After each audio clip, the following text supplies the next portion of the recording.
नमस्कार, मैं हूं आपके साथ अली मतर। अपना बिहार में बात सबसे पहले शराबबंदी वाले बिहार में शराबबंदी फेल करने की साजिश की।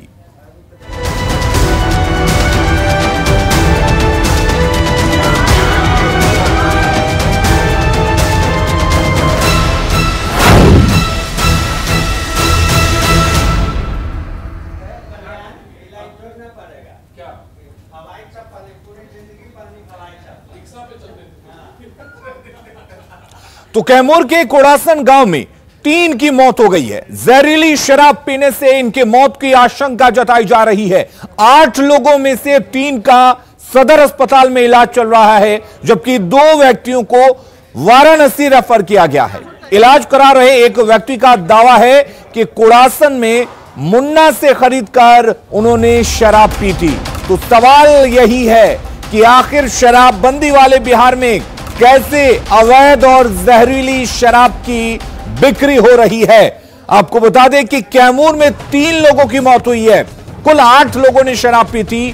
5 लोग बीमार हैं। 3 का सदर अस्पताल में इलाज चल रहा है, जबकि 2 की हालत गंभीर है और उन्हें बेहतर इलाज के लिए वाराणसी रेफर किया गया है।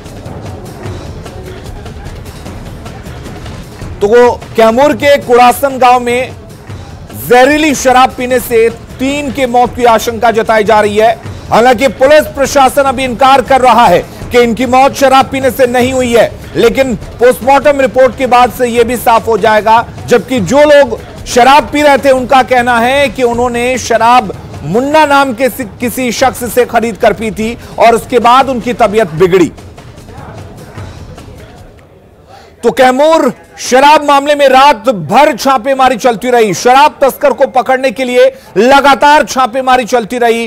पुलिस तस्कर की पत्नी से पूछताछ कर रही है। मुन्ना नाम के किसी शख्स से इन्होंने शराब खरीद कर पी थी और शराब पीने से 3 लोगों की मौत हुई है। भभुआ के कुड़ासन गांव का मामला है, जहां पर जहरीली शराब पीने से 3 लोगों की मौत हो गई, जबकि 5 लोग बीमार पड़ गए। 2 की हालत गंभीर है। 3 का इलाज जो है वो कैमूर के सदर अस्पताल में चल रहा है, जबकि गंभीर रूप से बीमार 2 लोगों को बेहतर इलाज के लिए वाराणसी रेफर किया गया है।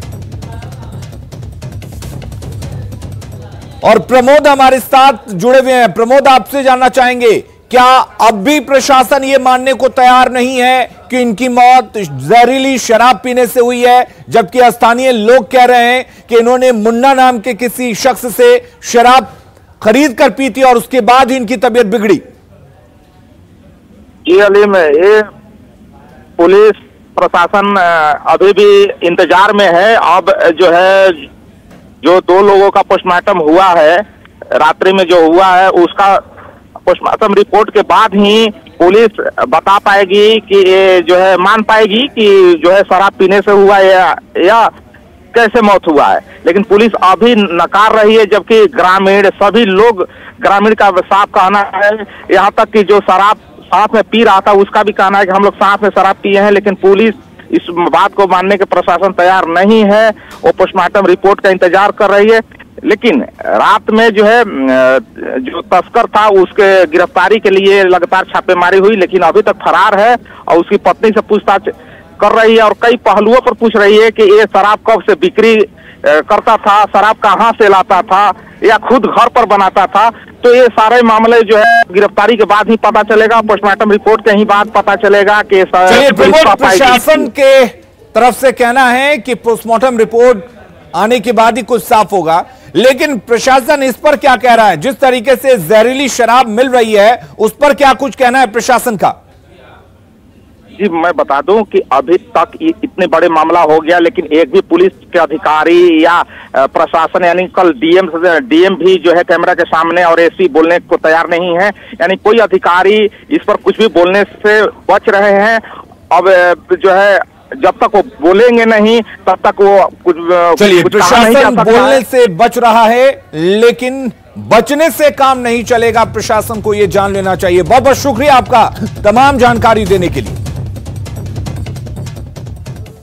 और अब बिहार में शराबबंदी पर बनाए गए नियमों को भी जान लेते हैं। बिहार में पहली बार शराब पीने पर 50,000 तक का जुर्माना है।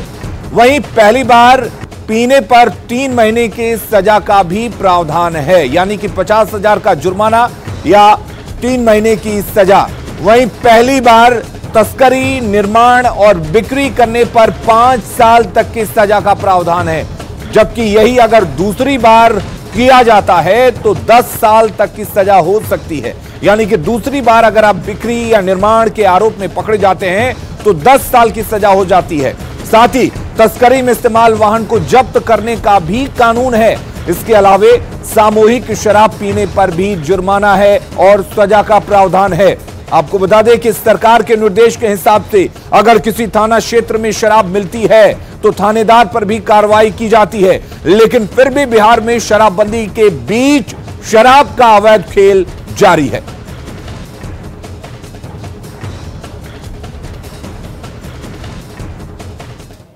तो शराबबंदी को लेकर कई तरह के नियम बनाए गए, लेकिन नियम और घटना के बाद शराबबंदी पर सवाल उठ रहे हैं। और सवाल यह है कि पुलिस को शराब की बिक्री की भनक आखिर कैसे नहीं लगी? शराब बिक रही है, यह पुलिस को आखिर पता कैसे नहीं चला? क्या प्रशासन की मिलीभगत से शराब की बिक्री हो रही है? इसके साथ ही सवाल यह भी है कि क्या पुलिस प्रशासन ही शराबबंदी को फेल कर रहा है? ये तमाम सवाल है जो इस घटना के बाद से एक बार फिर खड़े हो रहे हैं। और इधर कैमूर की घटना पर आरजेडी ने सरकार पर निशाना साधा है। आरजेडी प्रवक्ता विजय प्रकाश ने कहा कि बिहार में शराबबंदी पूरी तरह से फेल है। वहीं जेडीयू प्रवक्ता अभिषेक झा ने कहा कि जांच के बाद यह साफ हो पाएगा कि 3 लोगों की मौत की वजह क्या है, और अगर शराब पीने से मौत हुई है तो दोषियों के खिलाफ कड़ी कार्रवाई होगी।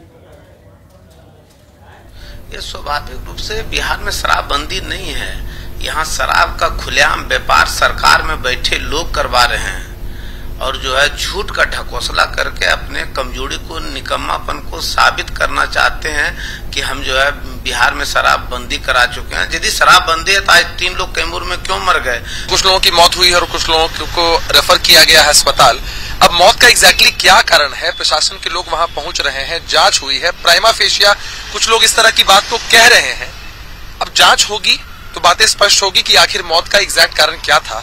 और जहां तक शराबबंदी की बात है, मैं आज भी उस बात पर अडिग हूं, हमारी सरकार भी अडिग है कि शराबबंदी के साथ कोई समझौता नहीं है। बिहार में शराबबंदी अभूतपूर्व कदम रहा है, बिहार में माहौल इससे बहुत सुधरा है, कोई इस बात से नकार नहीं सकता है। तो बिहार में शराब को लेकर भले ही पाबंदी है, लेकिन शराब तस्कर नई नई तरकीब निकालकर तस्करी कर रहे हैं। बांका में तस्करी की नई तरकीब देखने को मिली है। तस्वीरों में आप भी देख सकते हैं कि कैसे तस्करों ने ऑटो की छत पर तहखाना बनाकर रखा था, जिसमें विदेशी शराब की पेटियां रखी गई थी। देखिए कितने सलीके से शराब को छुपाकर भागलपुर ले जाया जा रहा था। तस्करी की ऐसी तरकीब शायद ही आपने देखी होगी, लेकिन बिहार जैसे राज्य में ऐसा हो रहा है। पड़ोसी राज्य झारखंड से शराब लाई जा रही है, क्योंकि पकड़ा गया ऑटो चालक धनबाद का रहने वाला है। उसके मुताबिक शराब की खेप धनबाद से भागलपुर ले जाई जा रही थी।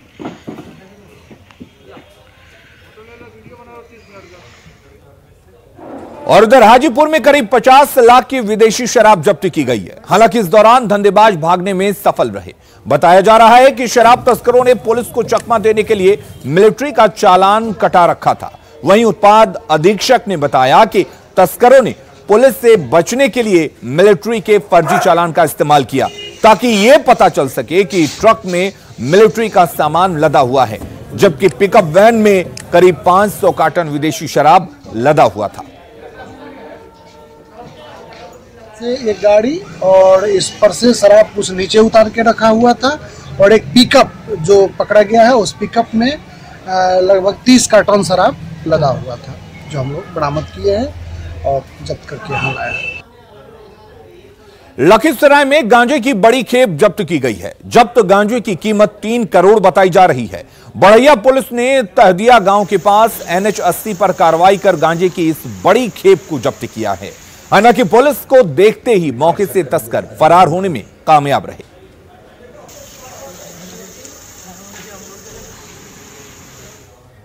और बड़ी खबर इस वक्त आ रही है सासाराम से, जहां आपसी रंजिश में चाचा भतीजे की हत्या कर दी गई। बड़ी खबर बता दे सासाराम से, दोहरे हत्याकांड से पूरे इलाके में सनसनी फैल गई है। घटना नगर थाना क्षेत्र के लश्करीगंज के पास की है।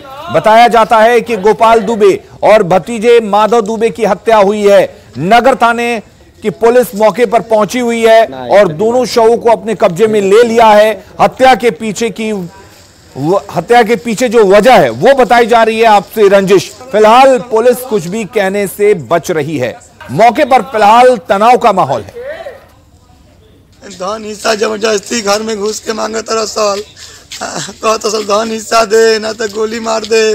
तो आज अला सब सेट कट के श्री राम दुबे, माधव दुबे, जितेंद्र दुबे, पिंटू दुबे, देवंती देवी ओकर माई में दयानंद दुबे बैठा रहल। पापा कहल हम तार धन हिस्सा हम नहीं खिले ले, हम कहाँ से तार दी। में हमनी के फिर आवा हेल करके हमनी के पापा के घरे ले ले ही जा। फिर हमनी के घर में घुस के निकाल के आ तोड़ा तोड़ा गोली मारे लगल। तब बाबा के गोली हमारे लाग गिल, बाबा के धर पकड़े में सब भाग गिल। गोली मारे लगल। और बड़ी खबर पटना से आ रही है, जहां आलमगंज के माखनपुर ईदगाह के पास अपराधियों ने ललन गोप नाम के एक युवक की गोली मारकर हत्या कर दी। बताया जा रहा है कि ललन गोप हाल ही में जेल से छूटकर बाहर आया हुआ था। आशंका जताई जा रही है कि आपसी रंजिश में ललन गोप की हत्या हुई है। फिलहाल पुलिस शव को कब्जे में लेकर मामले की जांच कर रही है।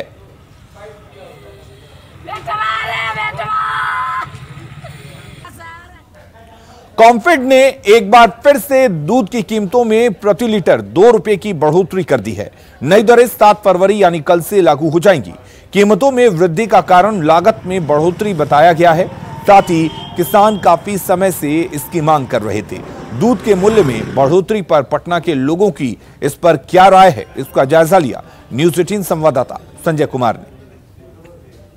सुधा के दूध और इसके अन्य उत्पादों के मूल्य में बढ़ोतरी की गई है। तकरीबन 14 महीने के बाद इस तरीके से मूल्य में बढ़ोतरी की गई। निश्चित तौर पर इससे ग्राहकों की जेब पर असर पड़ेगा। बहुत दिनों से पशुपालकों द्वारा भी इसकी मांग लगातार की जा रही थी।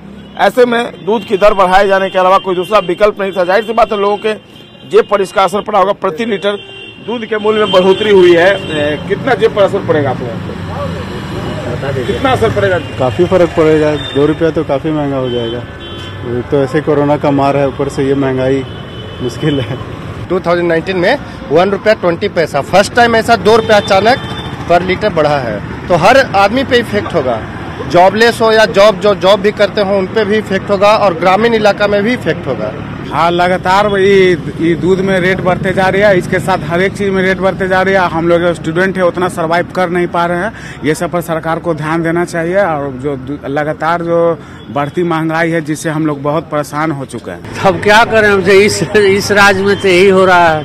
दूसरा सब कोई बेनिफिट पब्लिक का कोई देख नहीं रहा है। असर पड़ेगा आपकी जेब पर इसका? जरूर पड़ेगा। अब ये बढ़ोतरी तकरीबन 14 महीने के बाद हुई है और जो तर्क है वो बताया गया है कि तमाम जो चीजें हैं उनके खर्च जो है वो बढ़ गए हैं। ऐसे में जो मूल्य में बढ़ोतरी है उसके अलावा कोई विकल्प भी नहीं था। कैमरा पर्सन मनोज के साथ संजय कुमार, न्यूज़ 18 पटना। और अब बात देश में किसानों के नाम पर आंदोलन की, जिससे बिहार के किसान बिल्कुल अलग हैं।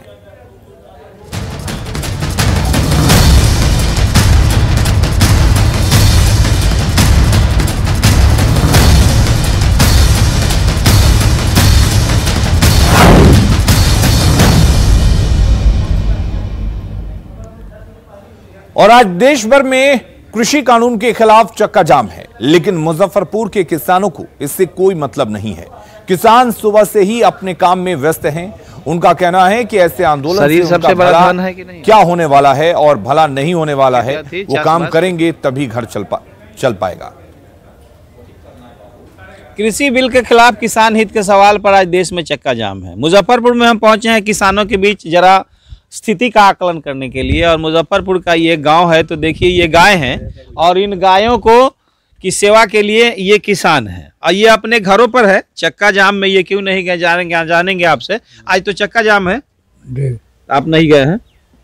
नहीं गए हैं, माल जा रहा है, गाय है तो कैसे जाएंगे? गाय छोड़ के कहाँ जाएंगे? गाय छोड़ कर नहीं जाइएगा? कैसे जाएंगे, तो इसको खिलाएगा कौन? अच्छा, क्या नाम हुआ आपका? ज्योति किराया। आप क्यों नहीं गए? हम लोग कैसे, हम लोग को तो पता नहीं, हम कल लोग कैसे जाएंगे? पते नहीं है? नहीं। तो आप ही के लिए ना हो रहा है किसानों के लिए? हम लोग को पता थोड़ी है, जब हम अभी पता भी है तो हम लोग कैसे जाएंगे? नहीं जाएंगे। क्या करते हैं? खेती गृहस्थी करते हैं। खेती गृहस्थी करते हैं। क्या नाम हुआ? महेश राय। महेश राय। बात करेंगे एक महिला से। आप इनसे आप भी महिला किसान हैं, क्या करते हैं? क्या सब कारोबार होता है? माल जाल के कर रही और कथी कर खेती बाड़ी। हाँ, तो आज जाम करने नहीं गए हैं, रोड जाम? तो हम जानती तो अब जाती, हम जाने के न सुने के काम कर लिए अपन रही। पता भी नहीं है? क्या नाम हुआ? हमारा से के पता ना। तो ये भोले भाले लोग हैं जिनको इस बात की जानकारी भी नहीं है कि देश में इतना बड़ा आज चक्का जाम की राजनीति हो रही है, लेकिन इनको पता भी नहीं है। चक्का जाम के बारे में पता है कुछ? हाँ, पता तो है, लेकिन हम लोग कहाँ जाए? हम लोग अपना किसानी काम छोड़ करके कहाँ जाएं? हम माल जाल छोड़ करके माल जाल को भी ट्रेन में लाद लें क्या, या बस में लाद लें? बताइए। तो जो हो रहा है सब तो हो रहा है, वो सरकार समझे और जो बड़े किसान है वो समझे। आप लोगों को कोई मतलब नहीं है। हम लोगों को चंदेश्वर राय जी हैं, इन्होंने कहा कि इनको कोई मतलब नहीं है। अभी अब चक्का जाम किसानों के लिए हो रहा है और आप ही नहीं गए? अरे हम लोग को फुर्सत का, हम लोग छोटा किसान है इसलिए हम लोग नहीं गए इसलिए हम लोग फुर्सत उतना नहीं, हम लोग अपना काम में लगे हुए हैं। छोटा किसान गाय है, बछड़ा लगे हुए हैं, इसलिए हम लोग नहीं जा सकते। क्या नाम हुआ? अशोक राय जी थे। आइए कुछ और लोगों से हम लोग बात करते हैं। ये रोड पर हैं, आज तो चक्का जाम है किसान के लिए। न गए आप? नहीं गए हैं, खेती बाड़ी है और जैसे माल जाल में लगे हुए हैं। उससे मतलब आपको नहीं है? मतलब कैसे रहेगा, अब हमको मतलब पता नहीं था और माल जाल में लगे हुए हैं तो कैसे जाएंगे वहाँ? क्या नाम हुआ? हमारा नाम राजेश्वर है। तो ये है असली तस्वीर। ये वाकई किसान हैं जो खेती बाड़ी के जरिए अपनी जिंदगी चलाते हैं, अपने बाल बच्चों का पालन पोषण करते हैं और इन्हें पता तक नहीं है कि चक्का जाम है। और कुछ लोग जिन्हें जानकारी है वे बताते हैं कि उनका जो मूल काम है खेती किसानी, उसके लिए उनके पास वक्त नहीं है। इस चक्का जाम की राजनीति में वे क्यों फंसे? सुधीर कुमार, न्यूज़ 18, मुजफ्फरपुर। और समस्तीपुर के किसान आज चक्का जाम में शामिल नहीं होंगे। यहां के ज्यादातर किसान केंद्र सरकार के कृषि कानून के साथ हैं। समस्तीपुर के किसानों से खास बात की है न्यूज़ 18 संवाददाता मुकेश कुमार ने।